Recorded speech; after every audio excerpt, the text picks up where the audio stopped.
Shret Shabbat Daf Kuf Chavchet, nous commençons à la page précédente, Kuf Chav Zayin Amud Bet, à la deuxième des très grandes lignes. Mefanim Teruma Teora. Nous avons vu dans la Mishnah que lorsqu'il n'y a pas de problème de Mouktsé, nous pouvons déplacer pour faire de la place lorsqu'on a un manque de place parce qu'il y a des invités ou parce que dans le Beth Midrash il n'y a pas suffisamment de place et on doit enseigner aux élèves. On a le droit même de déplacer, nous avons vu 4 ou 5 caisses pleines de récoltes ou de paille. Et la Mishnah a précisé qu'est-ce qu'on peut déplacer, ce que l'on peut aussi consommer, qui n'est pas mouktsé. Mais là où il y a une interdiction de consommer cette récolte, on ne pourra pas la déplacer. Et la Mishnah donc a énuméré tous les cas où il y a une interdiction et le cas où c'est permis. Donc les cas permis, c'était Trouma Teora, de la Trouma pure, puisqu'elle peut être mangée. Le Dmaï, il y a une récolte qui a été achetée chez un ignorant, nous ne savons pas est-ce qu'il a fait les prélèvements de Troumot ou Maasrot, que normalement nous devons faire sur toute récolte qui a poussé en Eretz Israël. Est-ce qu'on a le droit de manger cette récolte? Midé Rabbanan, les Chachamim ont interdit. Minatora, c'est permis étant donné que la majorité, nous allons voir Rov Ha'Maaretz Me'asrim, la majorité des ignorants avaient l'habitude de faire le Maaser.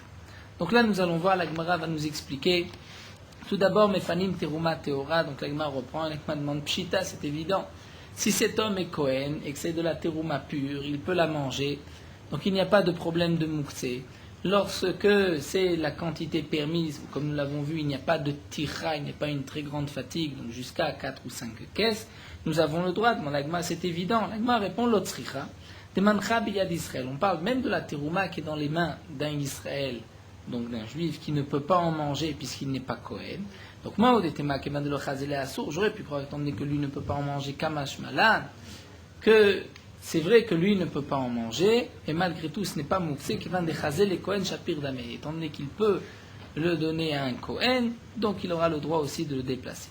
Ou le Dmaï, nous explique la Gemara, le Dmaï, cette récolte qui a été achetée chez un ignorant, on demande la Gemara, Dmaï alo chazele, mais pourtant on n'a pas le droit de manger le Dmaï. Shabbat, nous ne pouvons pas aussi faire les prélèvements de Terumot ou Maasrot, il y a une interdiction Midé Rabbanan, donc le Dmaï, on ne peut pas le manger, il est Mouktsé. La Gemara répond, parfois, le dmaï est permis. Pour le pauvre, le dmaï est permis, comme Rachid explique, étant donné que le pauvre doit aller taper aux portes, et parfois il tape à la porte un ignorant. Les Chachamim lui ont permis de manger ce qu'il allait recevoir, étant donné que c'est un pauvre et qu'il n'a pas d'argent. Et aussi un autre cas que nous allons voir, c'est le Harsania, lorsqu'il y avait l'armée du roi qui passait dans cette ville, le roi a imposé aux habitants de la ville de nourrir les soldats. Donc là aussi, les Chachamim ont permis de donner du Dmaï à ces soldats. Donc là, Gemara va nous expliquer le Dmaï, étant donné que même le riche a la possibilité de se faire un don, de rendre efker tous ses biens, à ce moment-là, il devient pauvre, et il pourra manger le Dmaï. Donc, même maintenant, il est riche, il n'a pas le droit de manger le dmaï tant qu'il n'a pas fait les prélèvements, mais puisqu'il peut avoir cette possibilité de le manger, il aura le droit aussi de le déplacer. Ce n'est pas Mouktsé d'Itnan, comme c'est marqué dans la Mishnah, on pourra donner à manger aux pauvres du dmaï, mais Arsania dmaï, Arsania c'est donc l'armée du roi que les habitants de la ville doivent nourrir. Vamar Ravuna nous dit, Tana, nous avons une braïta qui dit, Bet Shammai Yomri, Men Machilim Etanim dmaï, Bet Arsana dmaï.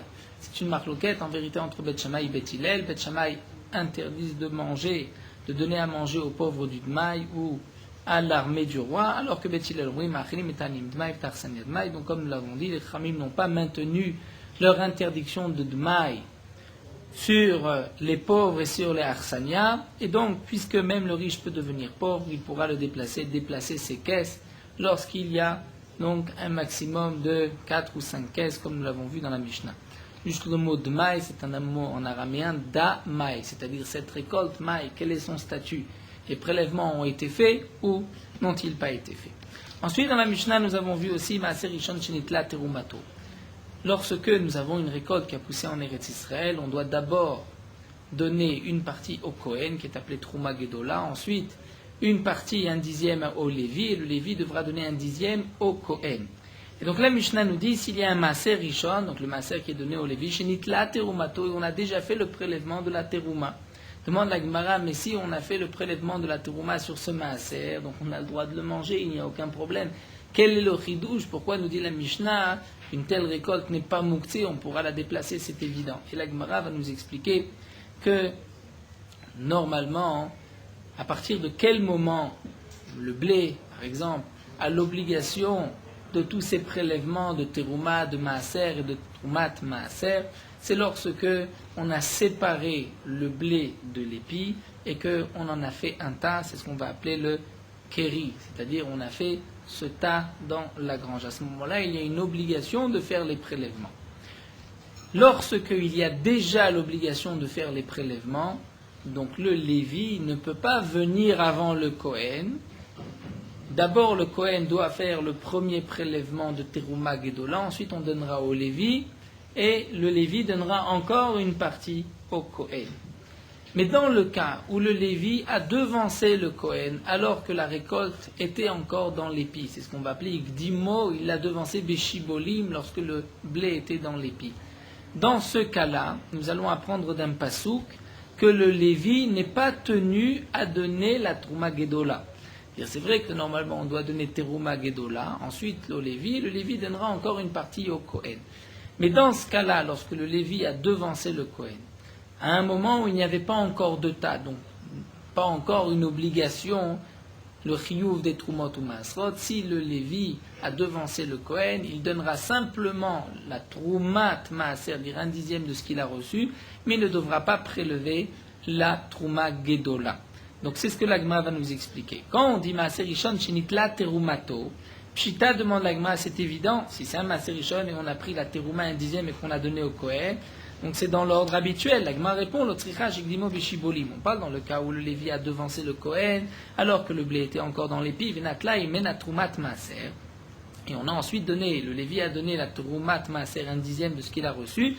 Velonatla et Menatrumat Gdola, mais il n'a pas donné la Trumat Gdola. Donc lorsque la Mishnah nous dit un Maaser Rishon, on a donné la Teruma, c'est-à-dire la Trumat Maaser, mais non pas la Trumat Gdola. Malgré tout, on pourra manger cette récolte, ce Maaser Rishon. Pourquoi? Amar Resh Lakish, comme Rabbi Avou a dit au nom de Resh Lakish, Maaser Rishon, Shekdimo Beshibolim. Lorsqu'il y a le Maaser Rishon que le Lévi a devancé le Kohen alors que le blé était dans l'épi, Patoum et Trouma Gdola. À ce moment-là, ce Maaser est dispensé, cette récolte dispensée de la Trouma Gdola. Chez Neymar, parce que c'est marqué dans le Pasuk, Varimotem imenu Troumat Hashem, Maaser mina Maaser. C'est-à-dire le Lévi devra aussi faire un prélèvement, un dixième de ce qu'il a reçu, c'est-à-dire un dixième du un dixième. Et on apprend de la Maaser mina Maaser à Martilecha. La Torah dit au Lévi, tu donneras un dixième de ce que tu as reçu, velo Trouma Gdola, ve Troumat Maaser mina Maaser, mais tu ne devras pas donner et la Trouma Gdola et un dixième de ce que tu as reçu. Et c'est dans quel cas que ce din s'applique, puisque généralement on doit d'abord prendre la Trouma Gdola et ensuite Troumat Maaser, c'est lorsque le Lévi a devancé le Kohen. Amalé Rav Papa l'a Abaye, Rav Papa demande à Abaye, si c'est ainsi, si le Passouk nous dit le Lévi ne fera le prélèvement qu'un dixième de ce qu'il a reçu et non pas la Trouma Gdola et un dixième, à ce moment-là, même lorsque le Lévi a devancé le Kohen alors qu'on avait déjà mis en tas tout le blé, à ce moment-là aussi on devrait dire que le Lévi est patour de la Trouma Gedola puisqu'il a devancé le Kohen. Amarle lui a répondu non. Alecha makra mikol matnotechem tarim. On a un autre passou qui dit de tous vos prélèvements, tout ce que vous avez donc d'abord donné au Lévi, tarim, vous devrez faire un autre prélèvement. Ça veut dire que mikol matnotechem, la Torah vient inclure même dans le cas où le Lévi a devancé le Kohen. Donc en vérité, nous avons un passou qui dit que le Lévi ne donnera que la Troumat Maaser et pas la Trouma Gdola, et un deuxième passou qui nous dit que le Lévi donnera aussi la Trouma Gdola. Donc comment comprendre? On va expliquer. Un passouk nous parle lorsque le Lévi a devancé le Kohen alors que le blé était encore dans l'épi. Et le deuxième passouk, c'est lorsque il était déjà en tas. Maraïtan, dit l'Agma, pourquoi tu as choisi ce cas-là? On n'avait qu'à dire le contraire. L'Agma répond Aïdgan, Baïlo Idgan. Dans le deuxième cas, lorsqu'il y a déjà eu un tas, donc il y a l'obligation de terouma. Donc si le Lévi a pris le maaser avant la terouma, il devra d'abord rendre donc un cinquantième, 2%.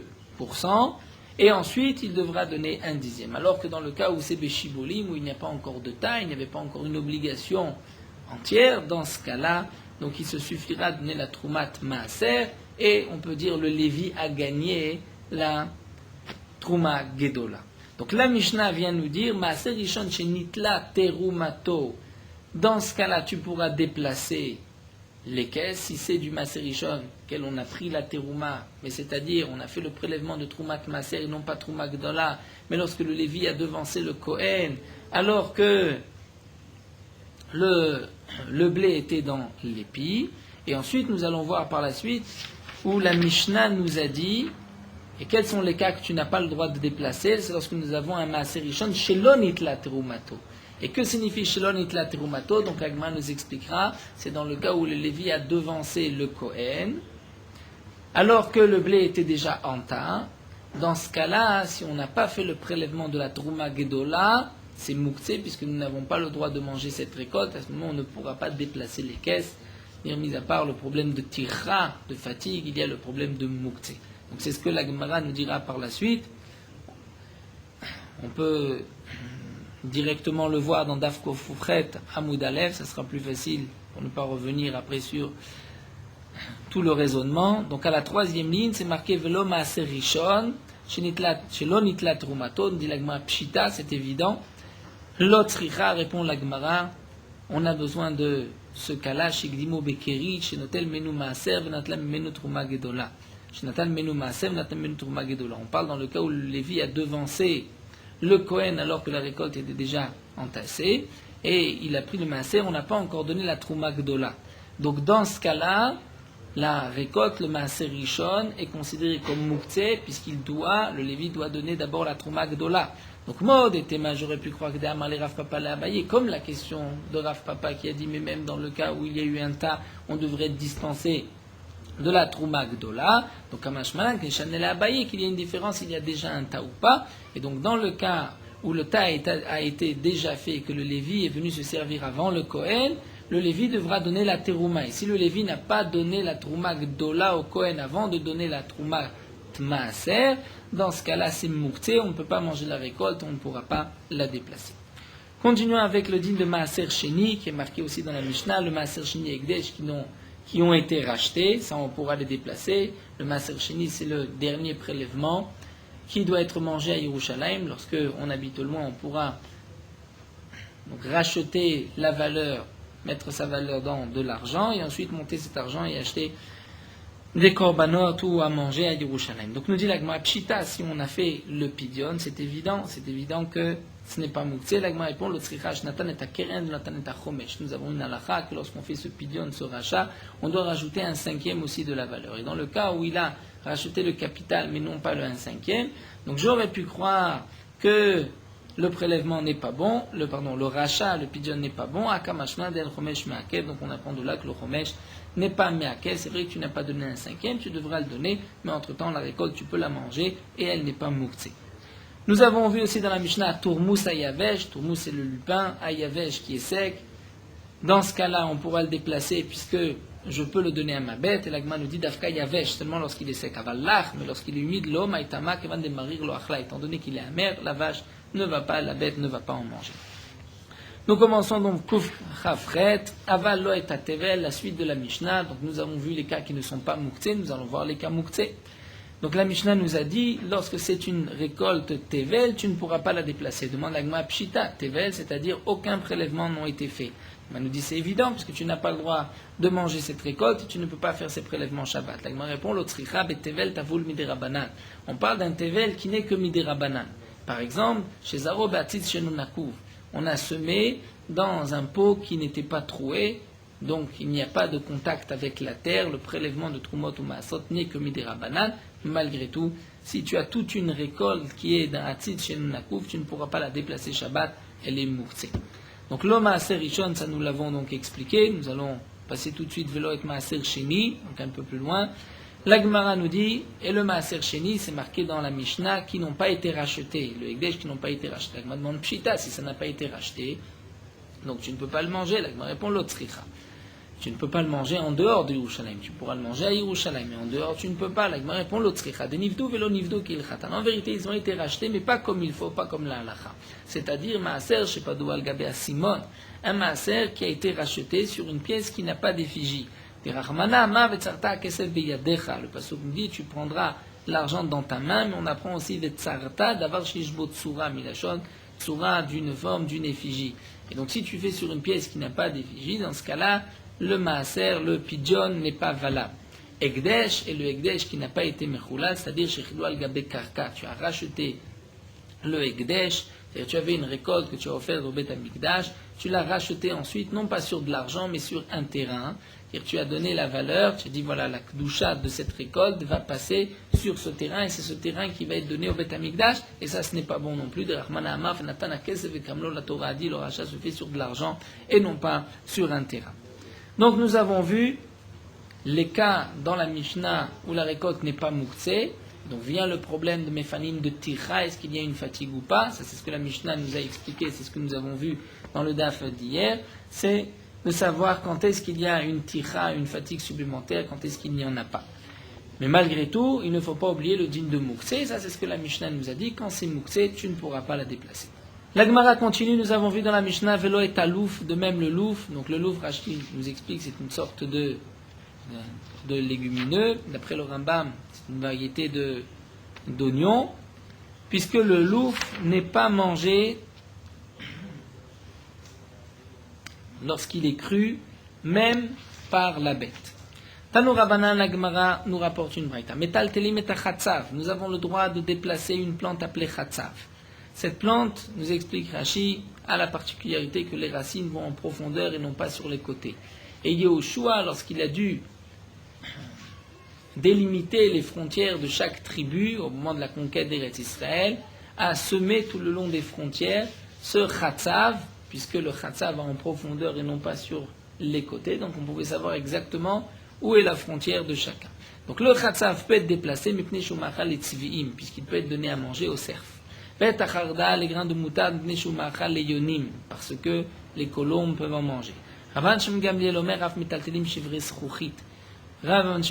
nous dit, on peut même déplacer des morceaux de verre, parce que on peut le donner à manger au naamiyot, benot ayana, nous dit Rashi, c'est l'autruche. Amale Rabbi Nathan a dit, Ela meata, si c'est ainsi, c'est-à-dire si tu dis, parce qu'on peut donner à manger à une autruche, alors, Chavile Zmurot, lorsque tu as des brindilles, tout un tas de brindilles, de branches, tu as le droit de le déplacer, mais parce que tu peux donner à manger ces branches aux éléphants. Rabban Shimon Gamliel nous explique la Gemara, lui n'a pas été impressionné par la question de Rabbi Nathan. Pourquoi? Parce qu'il va dire Nehemiyot Shriche, il y a autour de nous des autruches. Donc tu peux dire tu vas donner à une autruche. Alors que Pilim lo Shriche, que tu es un éléphant juste à qui donner des branches, ça c'est pas si fréquent. Amar Amimar, mais Amimar dit Ve'udeit Amiyot. Quand est-ce que l'on a dit, d'après Rabban Shimon Gamliel, que tu pourras déplacer même des morceaux de verre? Parce qu'on peut donner à manger à une autruche, c'est lorsque tu as une autruche chez toi. Amar Ravashi, la Amimar, Ravashi a dit Amimar. Pas du tout, puisque lorsque Rabbi Nathan a posé la question des pilim, Rabbi Nathan a posé comme question à Rabban Shimon Gamliel en lui disant, mais si tu as des chavilés zmurot, ça peut être donné aux éléphants. Donc si tu dis que ça peut être donné à l'autruche, alors on n'a qu'à dire aussi que ça peut être donné aux éléphants. Et donc Ravashi nous dit, mais si vraiment tu as un éléphant chez toi, de la même manière que toi, Amima, tu dis d'Afka lorsque tu as une autruche, c'est si tu as un éléphant, donc pourquoi pas? Quelle est la question de Rabbi Nathan? Bien sûr, si tu as un éléphant que tu peux lui donner. Donc ce n'est pas mouktsé, puisque tu vas le donner à manger aux éléphants. Donc il faut expliquer que ce qu'a dit Rabbi Nathan défense, c'est-à-dire ça peut être donné à un éléphant même s'il n'en a pas. Donc on dira de même pour l'autruche, ça peut être donné à une autruche même s'il n'en a pas. Et là, de Kamarle, Rabbi Nathan, Rabbi Shimon Gamliel, donc ce qu'a dit Rabbi Nathan, Rabbi Shimon Gamliel, Chavilé Zmurot et Taltel, un tas de brindilles, tu pourras la déplacer, les pilim, parce que ça peut être donné aux éléphants. It les pilim, Amaïlo, si vraiment tu as des éléphants, pourquoi pas? Donc, quelle question de Rabbi Nathan? Et là, Raoui. Donc, Rabbi Nathan a voulu dire, puisqu'on peut donner à des éléphants, eh bien, à Chename Raoui, là aussi, on dit, puisque tu peux donner à une autruche, même si tu n'as pas d'autruche.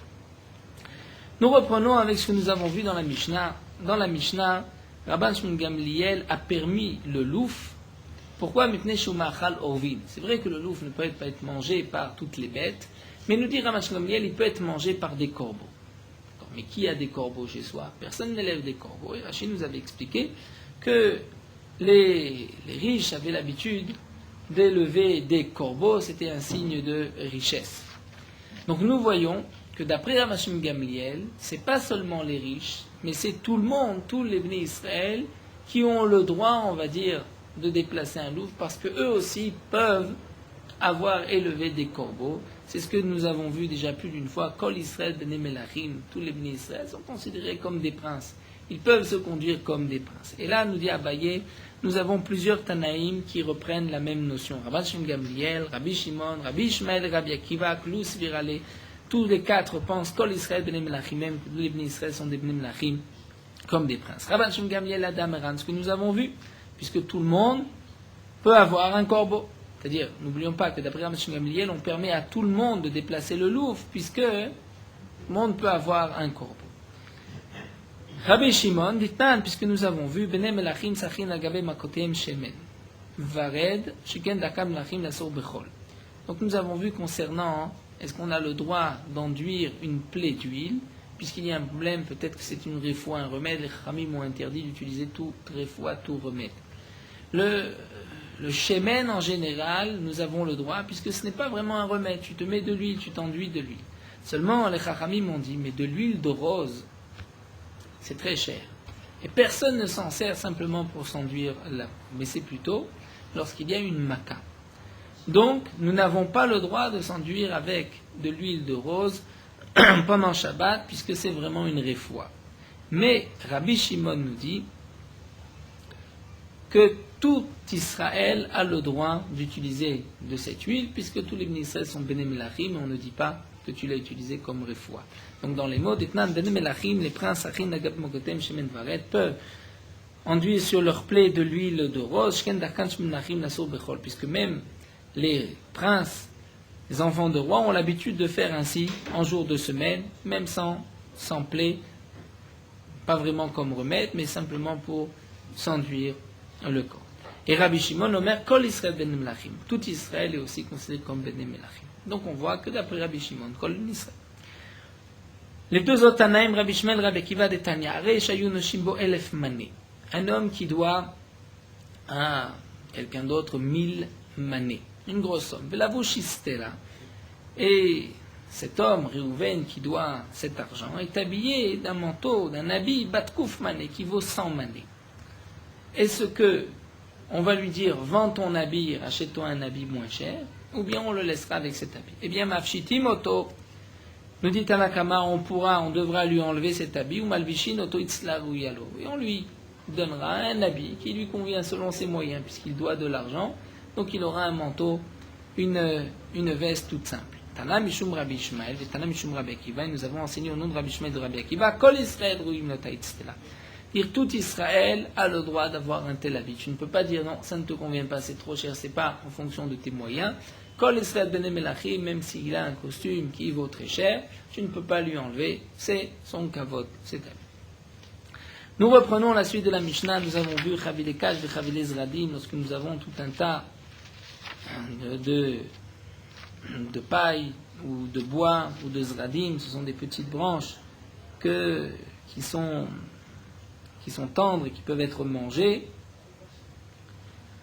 Donc la Mishnah nous a dit tout dépend. Si tu avais préparé à l'avance les machal behema pour le donner à ta bête, tu auras le droit de te déplacer pendant Shabbat. Sinon, c'est mouktsé, puisque tu n'avais pas prévu à l'avance, tu ne pensais pas donner à ta behema. Nous avons une braïta tanu rabanan chavile kash vechavile etzim vechavile zradim. Lorsque nous avons donc un tas de paille, un tas de bois, de branches, chavile zradim, de petites brindilles, imit kinan machal behema metatlimotam. Si tu l'as préparé pour donner à ta bête, tu pourras le déplacer. Veimla vesino metatlimotam, tu ne pourras pas. Rabban Shimon Gamliel Omer, chavilim anitalim biyad echad mutar letaltelan. Rabban Shimon Gamliel rajoute et nous dit, ce que tu peux déplacer, c'est seulement lorsque tu peux aussi le déplacer d'une seule main. Mais, bishte yadayim, ce que tu dois prendre des deux mains sur les taltelan, puisque, nous explique Rashi, c'est une tira supplémentaire, une fatigue supplémentaire, donc là, les chachamim ne te l'ont pas permis. Ensuite, la Gemara nous dit, chavile si'a. Donc nous verrons, Rachid nous dit, soyons patients, que signifie Sia, Ezov et Kornit. La Gemara va l'expliquer. Donc des branches de Sia, c'est des sortes de plantes d'arbres, Sia, Ezov et Kornit, tout dépend. Si tu les as mis de côté comme combustible, tu les as mis pour les faire sécher, donc tu ne voulais pas les donner à ta bête, en mistapki même les Shabbat, tu n'as pas le droit de les utiliser pendant Shabbat, ils sont mouktsé. Les ma'achal be'ema, si tu l'as mis de côté pour donner à ta bête, mistapek même les Shabbat, tu auras le droit de l'utiliser Shabbat, vekotem beyad ve'ochel. Et parfois, même l'homme peut en manger, peut couper un petit morceau, donc tu as le droit de couper un bois avec la main et d'en manger. Ou bigvash l'iktom bikli, mais de ne pas le faire avec le keli, avec un outil. Avec la main, tu as le droit. Une autre halakha, molel ve'ochel. Molel amelila, c'est-à-dire rouler dans la main et séparer la graine de son écorce. Tu as le droit de rouler et de manger. Ou bilvat shilo imlol bekli, ne pas le faire avec un ustensile, un keli, ça ressemble aussi à un borer. Et tu n'en feras pas beaucoup, tu en prendras juste un tout petit peu. Donc shilo imlol bekeli arbe divrei Rabuda, sont le parole de Rabuda. Chachamim omrim, molel berachet zbota. Les Chachamim disent, tu peux rouler cette graine et séparer la graine de l'écorce avec le bout des doigts, ve'ochel et en manger, ou bilvat shelo yidmol beyado arbe, mais ne pas en faire beaucoup d'un coup avec la main, comme c'est l'habitude en semaine qui est c'est bechol. Tout le problème est là de ne pas faire comme on a l'habitude en semaine. D'après Rabbi Yehuda, lorsqu'on en fait beaucoup d'un coup avec un keli, ça c'est une habitude de semaine. D'après les Chachamim, tu dois le faire juste du bout des doigts.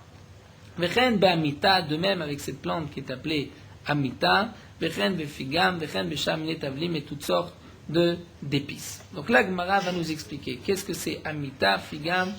Maï amita, c'est ninya, et Rashi nous traduit en français par minta, la menthe.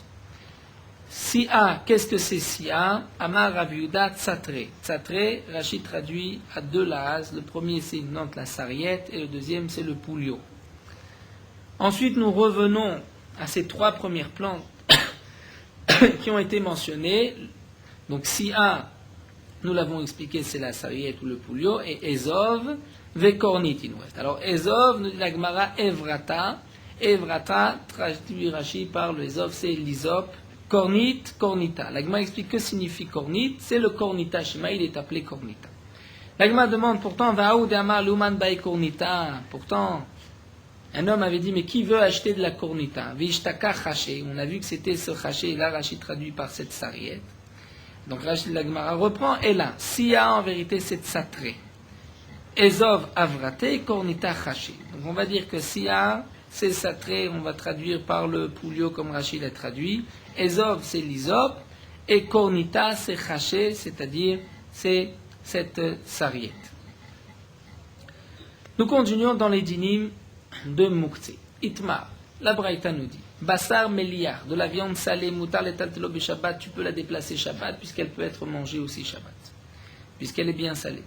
Bassar Tafel, de la viande qui n'est pas salée, Ravunama Moutar letaltelo, Ravuna dit, tu peux la déplacer, mais Rafrizdama Asur letaltelo, c'est Moukhtse. Pourquoi? Ravunama Moutar letaltelo, Ravuna dit, tu peux la déplacer. Demande la Gemara, Ravuna Talmid de Ravave, pourtant, Ravuna est un élève de Rav, et Rav qui est Rabbi Yehuda Sfirale, et d'après Rabbi Yehuda, puisque tu ne peux pas le manger, ça doit être Moukhtse, Deitle Moukhtse. Alors la Gemara répond en vérité, Ravuna pense comme Rabbi Yehuda, que le Moukhtse tu n'as pas le droit de le manger, mais il n'est pas d'accord avec Rabbi Yehuda que le Moukhtse tu n'as pas le droit de le déplacer. Il pense que le Moukhtse tu peux le déplacer comme Rabbi Shimon. Donc le Moukhtse là, il a savoir que Rabbi Yehuda, Moukhtse tu n'as pas le droit de le manger, il pense comme Rabbi Yehuda, mais Moukhtse les taltel, le déplacer, ça va que Rabbi Shimon il pense comme Rabbi Shimon. Rav Frizda Marasour, Rav Frizda dit que c'est interdit, tu n'as pas le droit de le déplacer. Demande la Gemara à Rav Yitzhak Barami, pourtant Rav Yitzhak Barami, le bé Rav Frizda, était dans le Beth Amidrash de Rav Frizda, et il a vu une oie, de aveka metal telu le mishimshal et tout là, qu'on déplaçait du soleil à l'ombre, pour ne pas que la viande pourrisse. Verma Rav Frizda, et Rav Frizda avait dit, je vois que si on le laisse au soleil, on risque de perdre la viande, elle va pourrir, donc on a le droit de la déplacer. Donc tu vois que Rav Frizda a permis de déplacer une viande crue qui n'est pas salée. La Gemara répond, Shane baravza de chazel leuntzal. Baravza, loi c'est particulier parce que ça peut être mangé cru même lorsque ça n'a pas été salé. Et bien sûr, comme le rapporte Tosfot, on parle même lorsque je n'ai pas fait la salaison, je n'ai pas cachérisé la viande, puisque de manger un morceau de viande crue tant que le sang n'est pas sorti, il n'y a pas d'interdiction. Tano Rabbanan, nous continuons avec une autre braïta, Dag Maliach, un poisson salé, Moutar et Taltelo, on peut le déplacer puisqu'il peut être mangé. Dag Tafel, lorsque le poisson n'est pas salé, Asur le Taltelo, on ne pourra pas le déplacer. La braïta continue, Bassar, Ben Tafel, Ben Meliah, Moutar, la viande, qu'elle soit salée ou qu'elle ne soit pas, tu as le droit de la déplacer, puisque parfois elle peut être aussi mangée par certains. Vestama qui Rabbi Shimon, et donc comme Rabbi Shimon, d'après cette lecture, Stama qui Rabbi Shimon, ça voudrait dire, d'après cette braïta, il n'y a pas d'interdiction de mouxé, ou d'après d'autres mefarshim, même s'il y a l'interdiction de mouxé, mais la braïta pense que la viande peut être parfois avalée crue. Tano Rabbanan, nous avons une autre braïta qui nous dit Metal Teli Metal Tzamot Nishmachan la Klavim. On peut déplacer les os parce que ça peut être donné aux chiens. Nous tournons la page. Bassar Tafouar, de la viande qui s'est abîmée, qui a pourri, on peut aussi la déplacer puisqu'elle peut être donnée à manger à une bête sauvage. Maïm Megoulim, de l'eau qui est restée découverte. Et nous n'avons pas le droit de boire cette eau puisque peut-être un serpent a déposé son venin. Malgré tout, on pourra déplacer cette eau, puisqu'on peut donner à manger au chat, on peut donner à boire au chat cette eau. Et Rachid nous explique parce que le chat lui-même mange des serpents, donc il ne va pas être dérangé par le venin du serpent. Rabban Shmuel Gamliel Omer, Kol Atzman Asur Lishotam Pnei Sakana. Shmuel dit, mais on n'a même pas le droit de garder une telle eau, parce qu'il peut y avoir une sakana, peut-être qu'un homme va boire cette eau. Donc il ne faut pas, d'après Shmuel Gamliel, garder l'eau, il faut la renverser le plus vite. Nous commençons une nouvelle Mishnah, Kofin et Tassal Ifnei Efrochim. C'est une Mishnah que la Gemara avait déjà rapportée d'Afmem Gimel. On a le droit de renverser un panier. L'Ifnei Efrochim devant des poussins, qui est pour que les poussins puissent s'amuser, monter et descendre. Rashi nous explique, nous avons une règle Kli, d'après cette Mishnah, un Keli, donc le panier, qui n'est pas Mouktsé, on peut le déplacer même pour quelque chose de Mouktsé qu'on ne peut pas déplacer, c'est-à-dire des poussins. Les poussins sont Mouktsé. Et d'après celui qui nous dit, c'est-à-dire d'après Rabbi Tzra, qui dit que tu ne peux déplacer un Keli que pour autre chose qui n'est pas Mouktsé, donc la Gemara avait répondu plus haut, qu'on parle dans le cas où tu avais besoin de l'emplacement du panier, alors tu as le droit de mettre le panier sous ces poussins. Un autre dit dans la Mishnah, Tarnegolet Shebacha, une poule qui s'est enfuie, Dochinota Chetikanes, on peut la pousser jusqu'à ce que, donc avec les mains, doucement, doucement, pour que la poule rentre dans le poulailler. Medadin Agalim Usiachim, on peut aider à marcher, Agalim, des veaux et des poulains, on pourra les Medadin, c'est-à-dire les déplacer, Rashi nous dit par exemple, les prendre par le cou ou par sur le côté et les pousser, les faire bouger les pieds, mais je n'ai pas le droit bien sûr de les soulever. Isham adeda et bena, une femme a le droit donc d'attraper son fils par le bras, mais c'est l'enfant qui va lui-même marcher. Ce n'est pas que l'enfant va être porté entièrement par sa mère. Nous allons voir, la Gemara va nous expliquer tout cela. Amar Rabbi Yehuda, mais Rabbi Yehuda nous dit Matai bisman shunotel achat ou maniach achat. Seulement dans le cas où l'enfant va lever un pied et poser un pied. Il a toujours un pied par terre. Avale maya gorer assour. Mais si il laisse traîner, donc là la mère le porte, c'est interdit. Bien sûr, comme nous l'avons vu, et Rachid le rapportera par la suite, il y a cette notion de chay noset tatzmo, qu'un vivant se porte. Donc tout dépend. Aïcha Madeda et Bena, nous avons vu, il s'agit d'un enfant qui peut se porter. Donc, un bébé ne se porte pas, donc là, lorsque je le porte, il y a une interdiction minatora.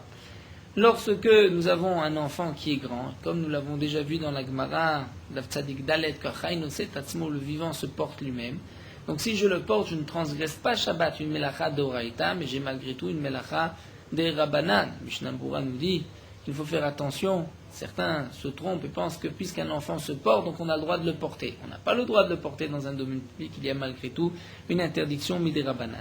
Mais là, la mère a le droit d'aider son enfant, puisque comme nous allons le voir, même si à un moment il se laisse porter, ce n'est qu'une interdiction midérabanan, donc les Khamim n'ont pas fait de gzera, de peur qu'il va se laisser porter. La Gemara nous explique Amar Rabuda Amarav. Bema shenafla la matamaim. Rabuda nous dit au nom de Rav, une Bema qui est tombée dans un cours d'eau, mais vikarim ksatot, il pourra apporter des coussins de couverture ou manière tarté à les poser sous la bête. Bimalta alta, et si la bête est arrivée à sortir, elle est sortie. Mais je n'ai pas le droit de lever la bête elle-même. Métivé, la Gemara objecte Bema shenafla la matamaim. Lorsqu'une bête est tombée dans l'eau, os la parnassa bimkoma, on lui donne à manger à là où elle est, bijvil shlotamut, pour qu'elle ne meure pas. Parnassaïn, car azum besatot lot, tu as le droit de lui donner à manger, mais tu n'as pas le droit de lui amener des coussins et de l'aider à sortir. La Gemara répond, lo kasha, adevsha beparnassa, adevsha parnassa, tout dépend. Si elle peut se suffire, tu lui donnes à manger, mais elle peut rester là jusqu'à Motzei Shabbat, tu la laisses. Si elle ne peut pas, il faudra l'aider en amenant des karim, des coussins. Si elle peut, donc tu donnes à manger, sinon tu apporteras des coussins. En manière tartée, tu les poses dessous. Pourtant, tu vas être mevatel kli mechano. C'est-à-dire le coussin jusqu'à présent n'était pas mouktsé. Quand tu le mets sous la bête, tu ne pourras plus le reprendre, il est mouktsé. Et il y a une interdiction, c'est comme nous dit Rashi, ça ressemble à soter bekelim, soter binyan. Et il y a une interdiction qui est midirabanan. Donc l'agma répond, ça va mevatel klimechano de rabanan. En vérité, un kili qui n'était pas mouktsé, qui va maintenant devenir mouktsé, tu ne pourras plus l'utiliser, ce n'est qu'une interdiction midirabanan. Mais que tsa'ab alechaim doraita, étant donné que la bête souffre puisqu'elle est tombée, et que ça c'est une interdiction, c'est un commandement minatora, comme nous dit Rachid, c'est marqué dans le passage que tu devras aider la bête lorsqu'elle porte trop. Donc, à Tedoraita vedaché des Rabanan, le commandement Minatora va repousser celui des Rabanan, et c'est pour cela que les Chachamim n'ont pas maintenu leur interdiction. Tu pourras amener un coussin pour essayer d'aider la bête à sortir. La Gemara continue, Tarnegolet Shebacha, si nous avons une poule qui s'est enfuie. Dochinin medadimlo, donc nous avons vu que la poule, on pourra la pousser avec les mains, mais on ne pourra pas l'aider, la prendre minatzat par les ailes ou par le cou. C'est une preuve à cette braïta.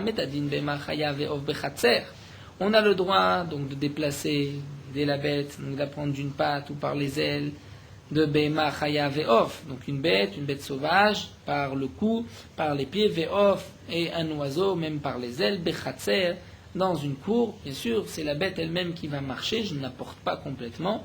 Aval loeta tarnegolet, mais non pas la poule. La poule a un statut différent, comme nous allons le voir. Tarnegolet maïta malo, pourquoi? Amar abayim shum de mikafia nafsha. Parce que la tarnegolet va se lever de la terre. C'est-à-dire, au moment où tu la portes un petit peu, elle se soulève. Puisqu'elle se soulève, à ce moment-là, c'est toi qui la portes. Puisque tu la portes, on n'a pas le droit, puisqu'elle est mouktsé, donc tu ne pourras pas non plus l'aider, puisque dès que tu vas l'aider, elle va se soulever. Et Rachid nous dit, les autres oiseaux, comme par exemple une oie, lorsque tu l'aides par les ailes, elle va malgré tout marcher. Et même avec tout cela, nous dit Rachid, dans le Reshut Arabim, c'est interdit de peur que tu la soulèves, et à ce moment-là tu la portes, et pour les animaux, nous avons vu qu'il n'y a pas la notion de Chayin Ose Tatzmo, et tu transgresseras une interdiction minatora. Et là, Rachid précise que le din, Isham Adeda et Bena, une femme a le droit d'aider son fils à marcher, lorsque bien sûr c'est lui qui pose le pied par terre, parce que même dans le Reshut Arabim, si à un moment l'enfant se soulève entièrement par la mère, il n'y a pas d'interdiction minatora, donc les Khamim n'ont pas fait de Gzera. Donc la Gemara reprend, Tanechada Medadim Be'emach Chayav Bechatzer Aval Lo Birshut Rabim. Nous avons une première braïta qui dit que Medadin, on pourra donc faire aider une bête sauvage ou un oiseau dans le Chatzer, mais pas dans le Reshut Rabim. Nous avons une braïta qui dit Aisha Maddait Ben Abishut Rabim, une femme peut aider son fils dans le domaine public, Vensek Lomar Bechatzer, on n'a même pas besoin de le dire dans le Chatzer. Donc pour la bête, c'est dans le Chatzer, mais pas dans le domaine public, comme l'a expliqué Rashi. Pour la femme et son fils, c'est même dans le domaine public, puisque même si à un moment elle le soulève, il n'y a pas d'interdiction minatora. Avec Tanya Edar, une deuxième braïta qui dit Enokrim Bema V'Chayev Bechatzer, on ne pourra pas complètement les surélever, les porter, mais Dochin Baem Shkanson, on pourra les pousser pour qu'ils puissent rentrer. Donc les pousser, mais ça veut dire on ne pourra pas les aider. Hagoufé Kasha demande Agma Amar, t'as Enokrim, tu dis que tu ne pourras pas les lever. Aval Dedouye Medadin, ça voudrait dire que tu peux les aider en les portant, on va dire, par le cou. Adar Amarta Dochinin Medadim, non, ensuite tu dis que tu peux les pousser, mais donc pas l'attraper par le cou. Amar Abaye, c'est Fatan Etarneg. Abaye répond, la fin ici où c'est marqué Aval Dochin, c'est pour la poule, comme nous l'avons expliqué. Et Abaye termine ce sujet en disant Ayman de Shachit Tarnegolet, un homme qui veut faire la shrita d'une poule, ça c'est marqué dans le Shulchan Aruch, Ilchot Shrita, les Kareh Be'ara. Il doit donc bloquer et pousser les pieds de la poule sur la terre. Et Rachid nous explique, c'est-à-dire les plier pour ne pas qu'elle puisse s'appuyer et se surélever. Il amène idel ou bien les suspendre en l'air, de peur que la poule va poser ses griffes sur la terre, elle va donc se dresser, et elle risque d'être oker les simanim, c'est-à-dire d'arracher les simanim de leur place. Et à ce moment-là, on ne pourra plus faire la shrita. C'est-à-dire par ce mouvement brusque de la poule, les simanim, c'est-à-dire la trachée artère, l'œsophage, risque de se déplacer. À ce moment-là, c'est le psoul de Ikour qui est un des 5 psoulim de Shrita. Nous allons continuer encore la Mishnah. On ne peut pas aider la bête à mettre au monde le jour de Yom Tov, c'est-à-dire en tirant le petit, le veau. Donc on ne pourra pas la faire accoucher, la faire naître, mais aval mesadin, on pourra l'aider, comme nous verrons dans la Gemara, c'est-à-dire on pourra attraper l'enfant pour ne pas qu'il tombe, c'est-à-dire le veau par exemple pour ne pas qu'il tombe. Umiyaldim et Aïcha Shabbat, alors que pour la femme, on a le droit même de la faire accoucher, d'attraper l'enfant, même le jour de Shabbat, on peut lui appeler une sage-femme d'un endroit à l'autre. On peut même transgresser pour une femme qui accouche le Shabbat, comme la Gemara l'expliquera par la suite. Les koshrim et tatibour, on peut attacher aussi le nombril de l'enfant, puisqu'on dit Rashi, sinon lorsqu'on va lever l'enfant, toutes ses entrailles vont sortir. Rabbi Yossé Omer afrotrim, Rabbi Yossé dit, tu pourras même le couper, le tibour, le nombril. Et tous les tzorke mila, c'est-à-dire tous les besoins de la mila, on pourra aussi les faire Shabbat. Et ça c'est le Perek, le 19e Perek, Rabbi Eliezer de Mila, qui nous expliquera la Mila en détail et la Mila le jour de Shabbat. Donc la Gemara, nous avons juste commencé le din de la Bema, Ketzad Mesadin. Donc la Gemara nous a dit on ne peut pas faire mettre au monde la bête Shabbat, donc on ne peut pas l'attirer la bête elle-même, et même, le jour de Yom Tov, pour la raison que Rashi nous rapporte, puisqu'il y a une ticha yetera, c'est-à-dire on se fatigue à attraper, c'est des efforts, et ça on n'a pas le droit de le faire, mais on a le droit d'aider la bête. Rabbi Yehuda Omer, comment on va aider? Ochez et tavlat shelo yipol haaretz, on va attraper le petit, le veau, le moulin, pour ne pas qu'il tombe par terre. Rav Nachman Omer, dochek bebasak teshitze avlat. Rav Nachman dit, on pourra même pousser le bassa, pousser la chair de la bête pour que le petit puisse sortir plus facilement. Tanya Kavate de Rabbi Yehuda, nous avons aussi une braïta comme Rabbi Yehuda, Ketzad Mesadim, comment on peut aider une bête? Orsim et tavlat sheyipol haaretz, on va l'attraper, le petit, pour ne pas qu'il tombe par terre, nous faire l'obéchotmo, on pourra lui souffler dans le nez. Rachid nous dit, puisqu'il y a son nez, ses narines sont fermées par des glaires, venoten lodad les torpives, on pourra lui donner aussi le mamelon de sa mère dans sa bouche, pour qu'il puisse donc manger, la mère puisse l'allaiter. Amar Ramashim Gamliel dit, Merachamim ainu al bema teora beyom tov. Merachamim, nous explique Rachid, c'est-à-dire on faisait en sorte que la mère puisse aimer son fils le jour de Yom Tov. C'est-à-dire, comme l'Agman nous explique, parfois la mère abandonnait son fils, mais donc il fallait, puisque la mère doit s'occuper de son fils, il fallait lui essayer de ramener cet amour du fils à la mère. Et comment on faisait? On apportait donc une pleine poignée, un gros caillou de sel, ou manière la on mettait à l'intérieur de la matrice de la bête, puisque ça lui piquait, et à ce moment-là, elle va se souvenir de la souffrance de l'accouchement, elle va avoir pitié de son veau, de son petit. Ou mesalfim, meshilia, et on pourra aussi verser, donc on prendra le placenta qu'on trempera dans de l'eau, ensuite on prendra toute cette eau et on le versera sur le petit, que la mère puisse le sentir et qu'elle ait pitié de lui. Mais la Gemara nous dit Dafka Teora, c'est seulement une bête Teora, une bête pure, comme une vache. Aval Tmea, mais une bête impure, comme par exemple, prenons une jument ou une ânesse. L'eau, dans ce cas-là, on ne le fera pas. Maïtama, pourquoi? Et la Gemara nous dit Tmea lo merachaka vlada. toutes les bêtes impures, c'est-à-dire qui ne sont pas cachères, n'éloignent pas leurs enfants. Dans le cas où elles les éloignent, l'homme est carva, même si on essaye de les rapprocher, on n'y arrivera pas. Alors que la béma théora, parfois elle va, plus souvent, elle va repousser son petit, mais si je ramène cet amour entre la mère et le petit, elle le reprendra. Nous allons nous arrêter ici.